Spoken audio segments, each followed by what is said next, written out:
Right, well, welcome to today's episode. Something a little bit different. I'm actually out here by myself in the amazing Queensland weather, trying to time it with this rain, and I'm hoping that I'm actually able to get this done, and I'm hoping that this mic also works too.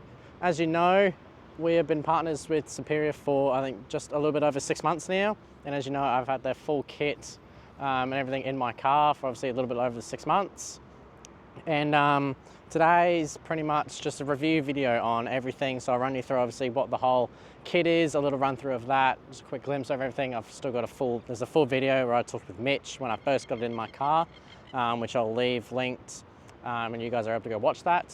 If you want to know everything on my genuine thoughts, no bias about this kit and everything in my car, then this is the video for you. Right, so what do I have in my car? In the front, 5-link Hyperflex coils, 2.0 shocks, comp spec, tie rod, panhards, drag link, you name it, all comp spec in the front of that. To the rear, I've got the long arms, comp spec uppers, comp spec panhard, Hyperflex coils again, 2.0 shocks, coil tower brace, standard brake lines, all that usual stuff that you'd expect. I'll leave a video somewhere where I've ran through with Mitch and he explained everything a lot better than I'll be able to. So if you want to find out more details about it, I'll leave that linked below and in the top corner of the screen. That's pretty much just a rough gist of what is under it. Right, next thing, pros and cons of this kit. Honestly, there's not really any cons that I can think of. You might say that it's a bit biased, but generally, as this car sits, sponsorship or not, it was pretty much what I was going to order myself. Obviously, over a longer duration of time, wasn't going to order it right off the bat, like I was able to with the partnership with them. But yeah, pretty much as the sit is what I was going to buy personally with my own money. Yeah, no real cons to it. Obviously, the only thing I can really think of is with the 5-link, I've noticed that it likes to talk over on itself, especially on angles. It likes to sort of pick up, flex under itself, and sort of come over things rather than, just flex out and stay level like it would with long arm fronts. So I've noticed that, but that's no big, nothing to hinder, nothing to worry about. You obviously get used to how it drives. I'm getting used to it still as we speak. And yeah, but other than that, generally I get amazing flex out of it. The ride's a lot better than what it used to be. Everything is strong as. I've absolutely abused. I've dragged long arms over rocks. I've landed everything on rocks, driven into them. You know how we sort of drive and play. We both abuse our cars. I'm abusing this gear, obviously, as you would see in all of our videos. And yeah, what can I say? Everything's held up. I've had absolutely no issues with this gear. Nothing's bent, nothing's broken. It's just, I love it. It's also what's good actually is their sway bars. I run their Superflex sway bars, and you would have noticed with the old kit, the old setup, I ran none. And that obviously made it fun to drive on and off road. But in this, Superflex sway bars front and rear. Off-road use, I don't run any in the fronts, just so I can get the max travel out of the front end with the 2.0s, and I think they're 12.5-inch travels in the front. But in the rears, they're 13s, and because of how they're designed from Superior, they actually move the mounts further up the chassis, so the sway bar link itself at the bottom is longer, which allows more travel, so the rear permanently stays in. Never ever disconnected it since I got the kit back in May, and I love it. It handles so much better off-road and on-road. Another thing you probably want to know too is how the 5-link behaves on roads. Pretty much as you'd expect. Obviously, you run it with the front sway bar in, and it pretty much doesn't lean at all, as you'd expect. And then you can keep your sway bar in, go off-road, and you still get some decent travel out of it. Take it out, it's obviously gonna lean and roll through the corners a lot, as you'd expect. Obviously with this, I think it also helps that I don't have a lot of power and torque, so it doesn't quite torque over as you expect, as you'd see with other cars, you know, 3 wheels around roundabouts, around corners and whatnot. This doesn't do that. This just leans, and which is all right. I get used to it, so it doesn't bother me. But yeah, other than that, handles fine on the road. It drives true. It's amazing. I love it. The 2.0 shocks and the Hyperflex coils. Love them. The Hyperflex coils, they're a product that's been re-released by Superior not long just before I got this kit back in May. And basically Mitch will be able to run through better in the video if you want to understand it better, but basically they're just a stretchier coil made for lightweight cars like this that wheeled. So obviously, you know, I have basically no sort of setup on the back of this. Toolbox, spare tyre, and that's... So obviously, as you know, on the back of this, pretty much nothing in the way of a permanent setup. Spare tyre, toolbox, that's pretty much it. Gets put up. I'm gonna go camping for a weekend or a week or whatever.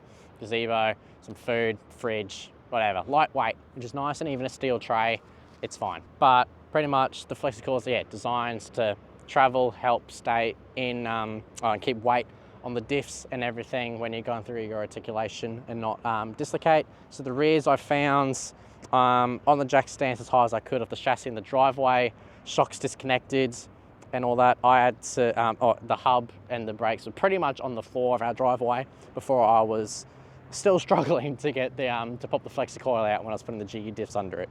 So the fronts, yeah, they can hold good travel, and the rears, they just dislocate with the 13-inch shock. And when I say just, like, I think I got a video of it, they just pop out of the top, like the littlest bit. So every time you hear it flex out, that's what the clang and bang is. It's in the rear, lightweight coil, lightweight setup, and it handles so nicely. And then to help, the 2.0 shocks. Obviously 12.5 fronts, 13-inch rears, 2.0 shocks. So I've got the adjustment on the top, 1 through 8 for the setting, and they're amazing. I tuned them up a little bit, so I think what do I run, about 5 on the road. It's made a little bit nicer over the bumps, and then 3 off-road just to help control the roll a little bit, so I get more, so it's not so jerky. It controls it a bit better, and yeah, I love it.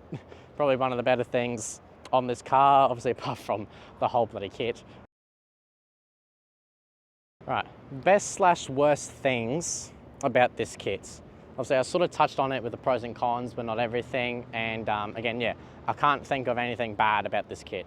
Everything on this is amazing and I love it. But best things about it is that this whole kit is engineerable. The Toyota Superior, it's a whole VSP kit for GQs and GUs.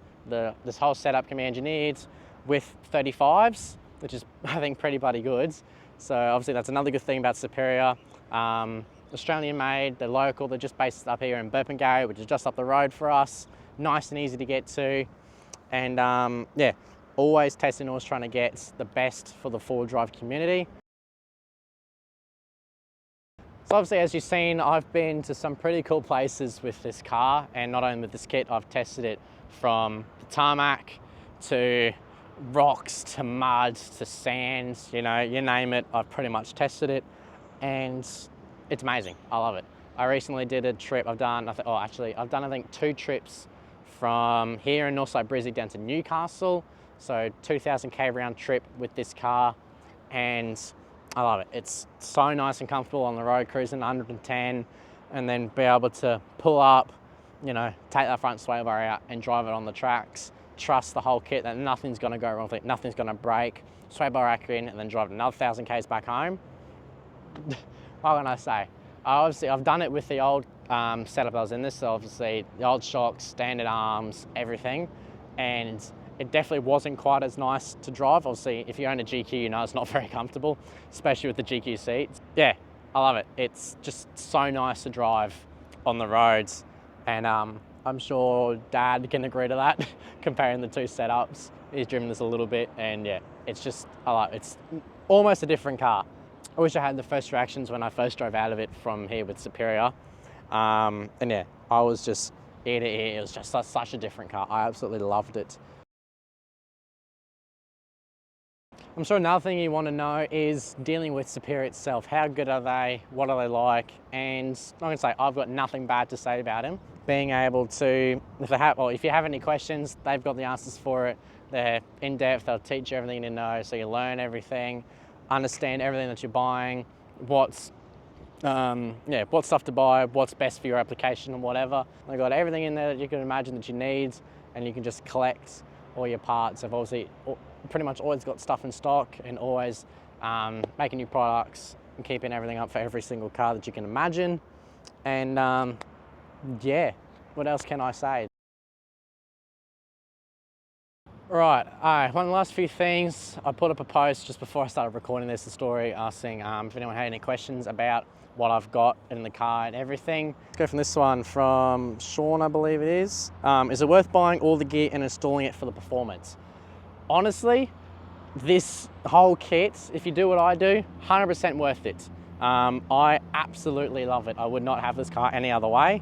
100% worth the coin that you'd have to spend to put into it, but yeah, I've got nothing bad to say about this kit, obviously, and you've seen the places I've taken it, the views that we've put it through, and it's just amazing. Do the long arm, from Zane, do the long arms put extra pressure on the chassis, eventually causing damage? No.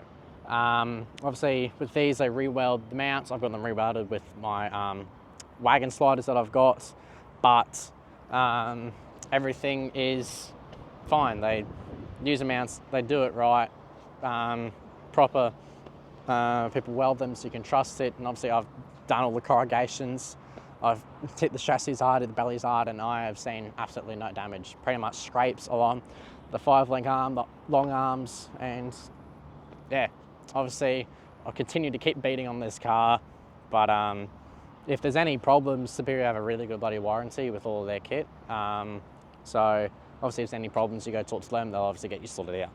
From C. Hills, is it worth a house loan you have to pay for it? This might come as a surprise, obviously it is a bit of coin. I think when I was quoted for everything for this whole kit, including the coil tail brace, is about 10.5 grand. So that might sound like a lot to you, but that's 10.5 for how this car is. Obviously the 5-link and the long arms add a bit of coin to it, but you don't have to do that. If you're set up slightly different, you're going shorter shocks in the rear, you don't have to buy the long arms. If you're not going full crawly like I am, you don't have to go the 5-link, you can go Superflex arms or Hyperflex, they're a bit cheaper again. You don't have to go the full comp spec, that brings the price down again. So as this sits, yes, 10.5 grand sounds like a lot, but also again, a lot of that's brought up in the arms alone. The arms are the big price tag, but comparing it to other brands, obviously if you're gonna go buy full kit from someone else, front arms are not cheap. If you go another brand, same with rears, it's just what you expect. Obviously you don't have to do it all at once. You can buy things in stages and work it up, but yeah, so I think it's about 10.5 for this, all in one hit. Last one for now is Puppy. Do we have a discount code? I don't believe we do actually, unfortunately. I believe you can still go under Superior on the website when you order and tick our box from where you heard us, heard about them from. So if you tick do it in the dirt, that obviously helps support us. So if you're ever gonna go buy something from Superior, tick our name because that helps us in the channel a lot. And obviously your support is much appreciated. Right, well, I've had enough of listening to myself ramble. I'm sure you have too. This brings us to the end of this episode of my 6-odd month review with the Superior Engineering suspension kit. I hope you guys enjoyed. I hope you guys learned a bit of something, and I hope you guys go and check out the boys from Superior. I absolutely recommend their gear, and they are supporters of the channel, so go support them back. But enough of me rambling on. Like, subscribe, all of our links for everything is in the description, merch, the Superior website, all the supporters of the channel.